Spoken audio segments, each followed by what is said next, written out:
We make them stand up and recite the pledge. Came down quick, didn't it? Yeah, for me it is. I still got a lot of lots. Yeah, Mary, I have 110 lots.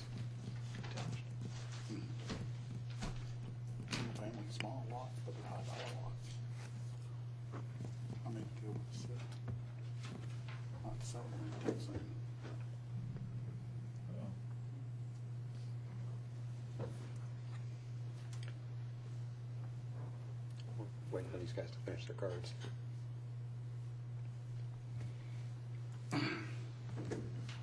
I just didn't want to get in trouble. I know I'm down on the end. I didn't move down to the end of the chain. Last link in the chain down here.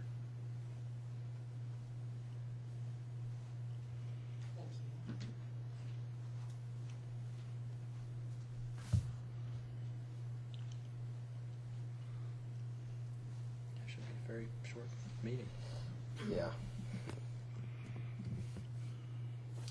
But John started a heating air company, and that's done real well. Oh, Done real good. well with it.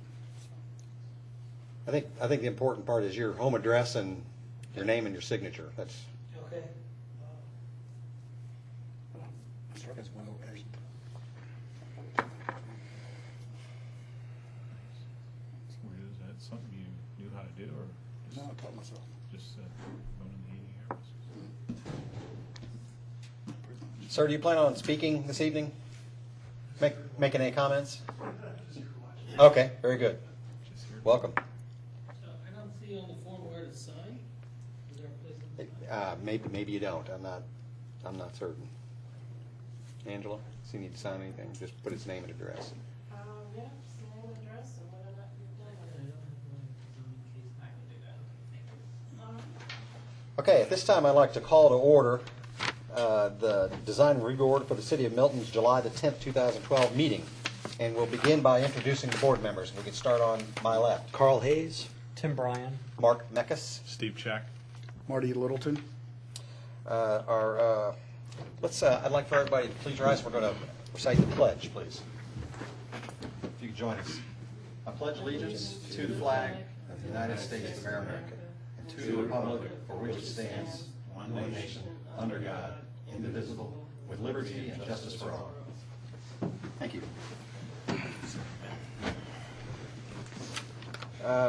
Would anybody like to bring a motion to approve the June action minutes? My motion to approve the June action amendment. Do I have a second? I'll second. All in favor of approving the action minutes from the June DRB meeting? Aye. Aye.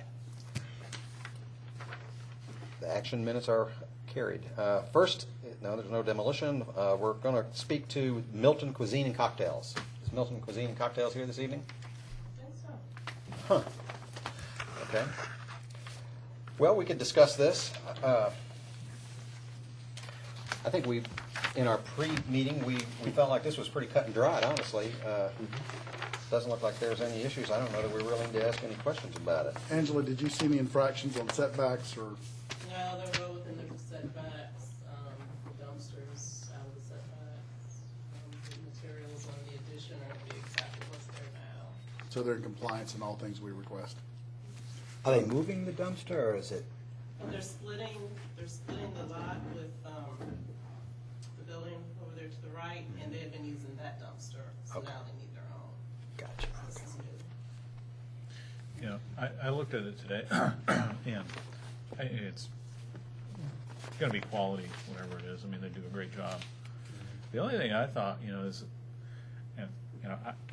that barn back there that they're going to demolish, it's just great character. It just has a great feel to it, and they're gonna take it out. And I don't know if there's a reason why they have to take it out, but it's just adds a little bit of that kind of feel to the whole setting there. It just felt like it was. If that's all Tiny parking parking. right there, that may Yeah. be to pick up some more parking. Yeah. Well, it there's doesn't indicate that he scrap for parking. wants parking there. It just indicates it's going to be removed. So It could be that that barn is right on, where they're dividing the property line. It's right between the two or something. That's one other thought. That's probably. I don't have a big. It's not something big, but I just thought this was a cool little barn and fit within the kind of the character of the whole setting. So. Do you know what vintage that barn might be, Angela? I do not, and I bet, I When they divide it, I bet that's it. Are they subdividing this tract? Oh, they are. They've been sold. Oh, they have. The building, the office building. To the right? Do you have Yeah. the new plat that goes with it? We have one in the office. I mean, I have no objection to what they're doing. It's just a cool looking barn. I mean, you can make, a comment. You know, I think it would be a great, For the record. I mean, it's not, when I went out there to look at it and said, you know, when I first looked at it, I said demolish, you know, I thought, well, gosh, this is gonna be something pretty dilapidated. It's a beautiful barn. And that might be where, I think the case is that's where they're using. Yeah, they're probably using the storage, but, Either yeah. on office, little retail buildings, properties. You know, down the middle. Was the parking behind the building, is it gravel or is it asphalt? It's all gravel. Yeah, it's all, everything's gravel there. Okay. I like that. You like what? I like the fact that it's gravel. Yeah. Any other thoughts about the demolishing the barn? Anybody have a? Well, I don't really have an issue with the barn. Being removed? Yeah. You know, I don't either, but it just seemed to be, I mean, the Yeah. only issue is, I mean, if we put that off, they're gonna have to come back, because they're gonna have to come up with to Yeah. get a demolition, no big deal. permit. I wish they were here to kind of speak of it. Yeah, yeah. Well, I think they wanted that special meeting, right? Wasn't that where we were gonna have that? This extra was the meeting? one that we were gonna look at. Yeah. So you don't think there's any historical significance, meaning that it's an old barn, that means anything to the community tied to to the older buildings that are on that corner? Because obviously, No, I don't think it's. Nah, it did. I'm sure the preservation committee's probably It's looking at it. it's not an old barn. It's just a, It wasn't there when the gym was I operating. mean, we could make a motion. Okay, that then. include subject to the Preservation Society reviewing it before demolition, but, I'd just give them one more well, step then, and jump. let's, through. someone make a motion that, you know, the plans are approved, as submitted with all the materials to, for the build-out to be identical to the existing structure, or something like that. Anybody like to bring a motion like that? I'll make it. I mean, Go ahead. Make the motion to prove it as built, as designed, if they use the same materials as the existing structure. Do I have a second? I second it. All in favor? Aye. Aye. Approved. Next is a courtesy review, V 12-008 for 14325 Hopewell Road. How do you do? I'm Dean Ryapel. I reside at 14325 Hopewell Road. Thank you. Welcome to the DRB meeting. Thank you.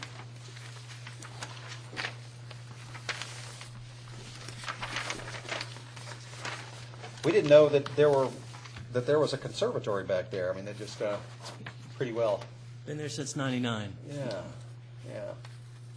what, I'm just curious, what do you raise back there? Primates, primarily primates, but I got a lot of exotic animals. We have over 100 exotic animals. We have close to about 50 primates right now. Oh, cool. We're working towards an exhibit that's going to be open to the public down the line.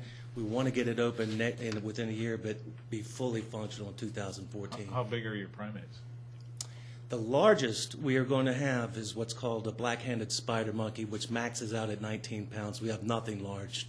We're not going to get into anything No vicious. gorillas or anything like that? No. 19 pounds is our maximum. We have more capuchins than anything else. Their average is 6 to 8 pounds. How did you get on the USDA's radar? I mean, are you trying to expand or needing their assistance in something, and then they came into the picture? USDA, I didn't even know you had an ordinance here that limited perimeter fences to 55 inches. USDA requires 72 inches for what's called non-human primates. They require 8 feet if you have any carnivores, but just 6 feet if you have what they call non-human primates, which we call primates. What's funny is those things could probably scale that. With It's that- not with- No, this is a perimeter fence that's around a the fully enclosed outside. cage. Oh, okay. Yeah. the That's what I cage is mean, though. If they got out of the cage, 6 foot's not 6 going to isn't gonna stop them stop. anymore. 50 feet they'd scale. Right. Yeah. Yeah. So the reality would be is that we would have to succumb to the USDA mandate, wouldn't we? or would your hardship, well, first of all, this is a courtesy review, and we have no authority to grant you a variance. All we can do is prepare you for that next meeting where you'll meet the variance board, and they'll approve it or deny it. So we're just discussing, this is an open discussion, more or less, and we can make recommendations on how you approach your next meeting. And the big thing to when you approach for a variance is that you have a hardship, and your hardship is pretty clear. Right. Let me explain one thing about the USDA. We do meet current USDA requirements because we have perimeter fences around each cage. That's what we want to eliminate. We want to have a walking path with a low fence that goes along where people can view the animals without there being two fences. What they require right now is a perimeter fence at least 6 feet tall and at least 3 feet from the cage to keep creatures, raccoons, skunks, etc., from having contact with the primates themselves. So if we can get the perimeter fence around the whole thing, then every cage we have is covered by a perimeter fence. Right. I see. Yeah, but you're not going to keep out coons and what have you with that perimeter fence. To give you an idea how long ago this law was written, and I brought the Animal Welfare Act with me, it doesn't even have sizes of the holes. It says small enough to keep out skunks and raccoons. Yeah, I mean, but your What's property. the size of the yeah. skunk and the raccoon? I don't know. So you just want to go to basically another run of rail fence? Exactly. Instead of a 5, you're going to a 6, or is it 4? Instead of, yeah, we'd like to go 6 feet. Is it going to be painted, or do you? Painted black. I think all the pictures are in there, and I noted on the one photograph that we chose black. Black. Right.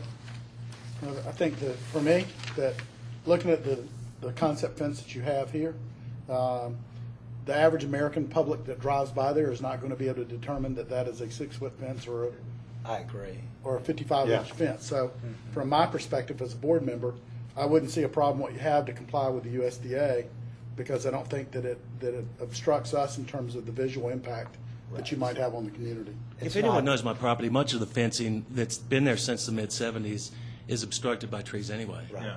Right. Angela? Is this based upon his business a hardship? Is that what? Well, the USDA could. What could they do if you didn't build this fence? They're going to require a fence, a perimeter fence around each cage, which we have now, which is going to obstruct the view of the public. Like, for example, we had a woman stop by. I give tours right now for free every week. I gave 2 last week. A woman stopped by yesterday asking if she could bring her Boy Scouts by one weekend, etc. Right now, what I have to do is, since I'm just doing it as myself, I'll take them inside the perimeter fence so they can see the animals. I don't let them handle the animals, but they get to see the animals. So rather than have a fence around every single cage, if we have one perimeter fence like this, then every cage satisfies the is requirement. enclosed. Right. Well, you know, I know that piece of property real well because I drive by it at least once every day. I think that style of fence would be very attractive along that road. And there's enough line sight visually that the additional height that he needs is just not something that's going to be noticed. Are your neighbors bordering properties, are they aware of what's Oh, yeah. going on? Every single Are you one. friends with all of them? Well, we have 21 acres on Lake it's a Starnes. big Yeah, it's a lot. lot, To a the right lot of is my perimeter. Yeah, I veterinarian. understand. To the right is my veterinarian, so he's over more than anybody. And to the left is Robert Hargraves that I was actually here a few years ago to help him get his permit for Right. his covered horse. He's a really religious man, and he brings his church groups out to see the primates. Okay, well, my advice would be, as simple as it is that you perhaps get some letters from your neighbors that, says that they don't have a problem, and take that with you to your variance meeting, and then you have a hardship, and That's easy enough. and I, that would be my advice. Okay. I think We you don't just have go an from issue. the visual impact in your neighbors.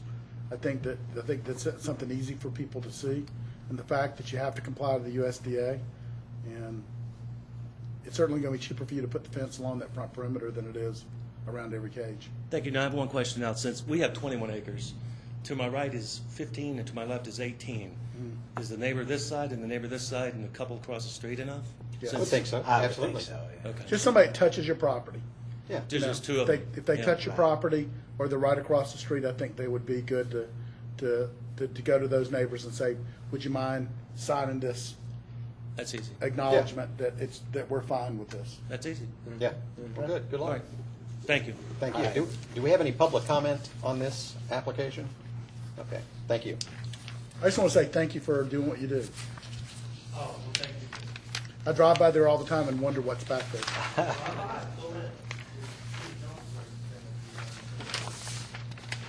All right.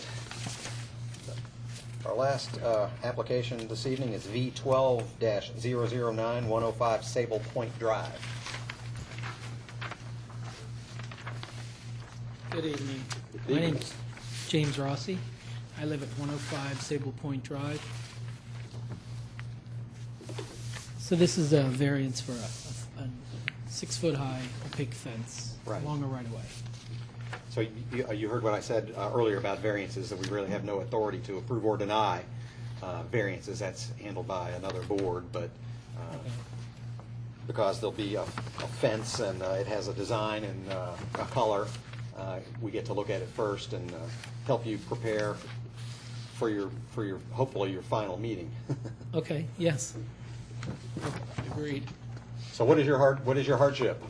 Well, the back of my property borders Henderson Road, and there's no sidewalk along that road. So it's used very often by folks walking their dogs, jogging, walking, exercising. So it's a privacy issue. There's no privacy for my family, for my children. For that reason, we don't let them play outside unattended. We can't let our dog, just go out and run around the yard because we don't have that privacy. Do you have any fence on the rear of your property now? No. The site plan that you have now is not a physical survey that surveys exactly where the fence is going to go. It's where the fence is going to go. This looks like a tax, this is the county assessor's office. Well, Which the one? difference being is the county tax assessors, it's like taking a magic marker and drawing a line. Uh-huh. That width is real broad. And so Okay. what you have to do is you have to be able to make sure that wherever your fence is, you're not on the public right-of-way. And Right. so that would be, and that's something you're going to have, I think, isn't that something you have to be able to prove? That you're not going to be on the right-of-way, that you're surveyed and you've got the fence pointed directly to where the fence is going to go? It needs to be staked out by a surveyor. I would Right. think. Surveyed- Okay. Surveyed and staked. Yeah, that'll be part of the fence permit. Actually, it has to be 3 feet back from the right. Well, Oh, it does? Okay. From the road or the right? Right-of-way. Right away, yeah. Yeah.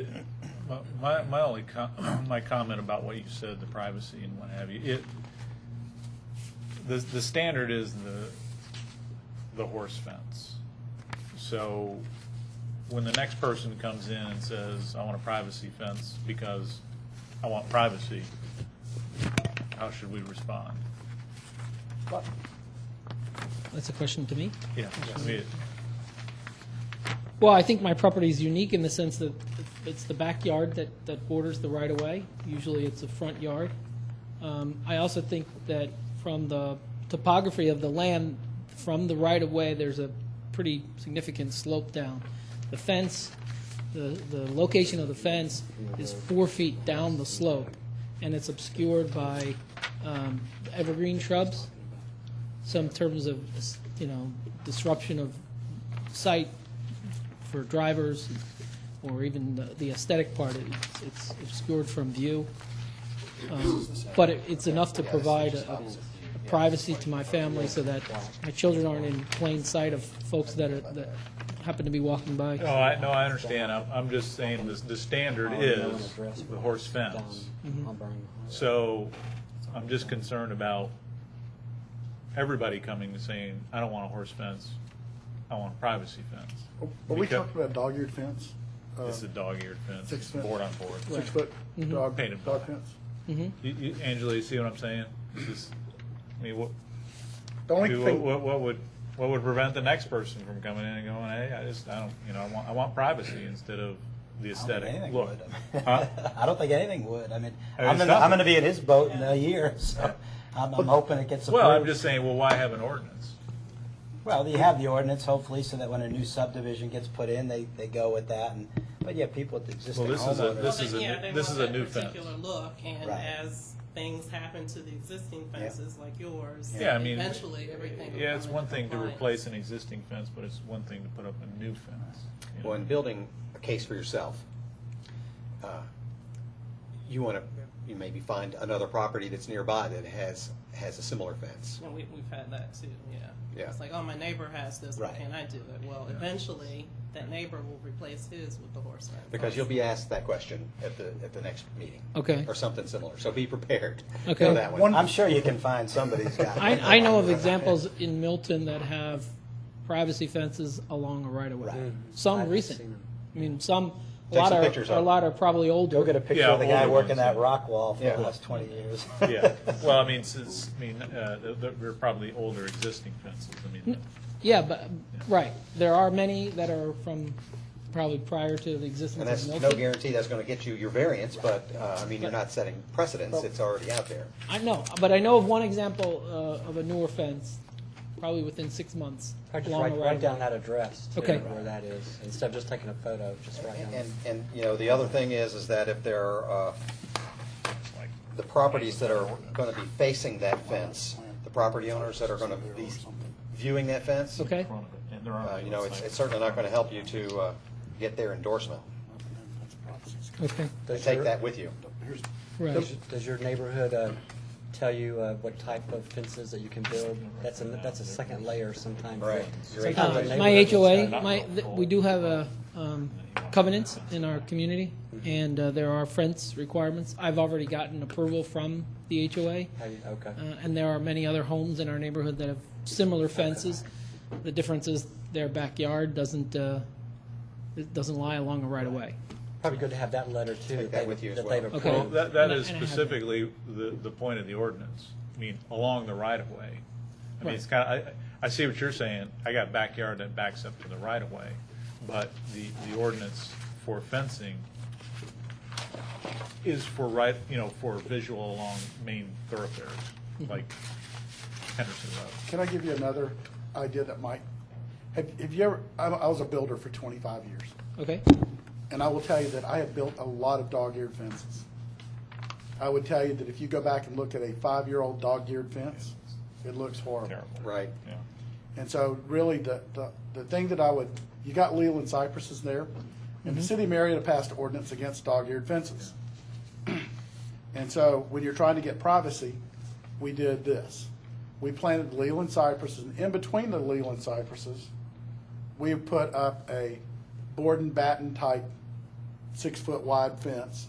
And so where you could look through the Lelands, you would have actually a beautiful fence that was picture framed out and looked really nice. And it had little slats in the middle so they could move, and they didn't rot so much. But the city approved those as a hardship for us that had to have those fences, but they did not allow us to put up any dog-eared fences.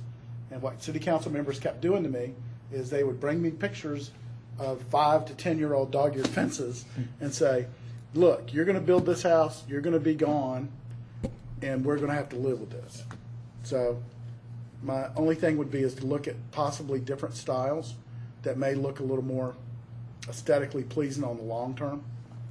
And obviously I can't dictate to you what you like or you don't like, but I'm just throwing out an idea that you might find a little more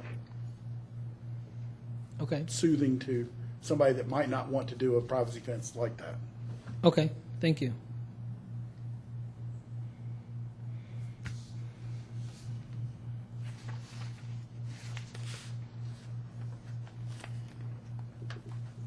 Any other comments? No, none. Do you have any public comment on this application? Did you fill out a card?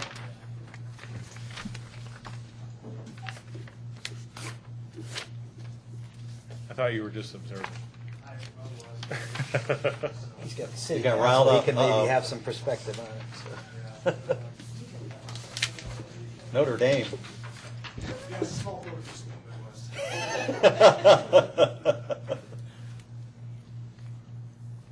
Not familiar with that state. I'll be there Thursday. Yeah. Rushville. It's nowhere near Notre Dame. I was in Indianapolis last week. Indianapolis has the nicest little airport. It's awesome. Yeah, it's a cozy size. Go in there for a football game, but just head up 30 once and go north. Well, I went west, I think. Is it 70 that goes west? Yeah. I had to go to Illinois, so.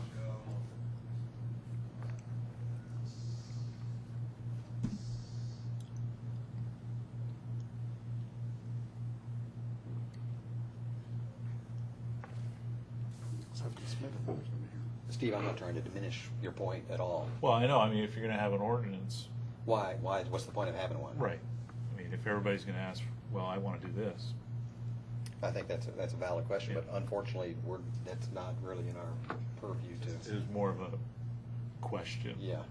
And saying, well, if we allow Be this prepared for you, Yeah. Oh, what's the next person? I'm sure that'll come up. Right. I mean, it's not for him to answer, though. Right, I mean, you know. he's asking for an ordinance. Well, All right. Matt Coons, 730 Sable Point Road, in the Sable Point subdivision. Speaking as a citizen for the city, this is my first time actually speaking in this podium, so it's pretty interesting. Can you? Oh. How's that? That better? All right. I walk my dogs on a regular basis around the whole Sable Point subdivision. It's about a 2-mile stretch, and actually had a personal experience right outside Henderson Road with my wife walking her dog. It's a very popular area, and people would walk on a continuous basis. And when James had asked about putting a fence up, I can understand why. You know, obviously, with the visual of it, you don't necessarily, I don't think you would notice a fence on there just because as you drive by, the hill is so far down. That is one question that we'd have to really determine is, does the visual make sense? However, from a safety perspective, I would say that it does. And the main reason why I say that is only about 50 yards from his house on Henderson Road, my wife was walking her dog, and she was attacked by another roaming dog in the area, and that is something that is up that way. So I think from a concern from a safety issue with his kids, and of course, when our dog was attacked, it happened to be on the 4th of July, which vet bills go way up on weekends and holidays. But, you know, I can understand his request for that. So, you know, I appreciate that you're giving him guidance as far as the aesthetics of it. But it's important, I think, that he gets it done just from that perspective with his kids, with the locale of the subdivision, where he is, and as a resident of the subdivision, we want all of our neighbors to be safe. So that's basically it. Thank you. Thank you. No, sir, I don't think we have any more so questions. the hardship is safety. Safety. And privacy. Yeah. Pick safety Privacy. first. Mostly Yeah. safety, yes. That's not a hardship. Multiple, the more you. So if he has young children, he'd rather not be exposed to somebody And a, coming and a by. pet. I'm in the same boat. That would be the argument I would use. I don't want, as I have people walk right by my house looking in, wondering what's going on, you know, I want privacy for a simple reason. I'm on a main road. Good luck. Thank you. Thanks. With that, I believe all of our business is concluded. Do we have any other issues anybody would like to discuss? Nope.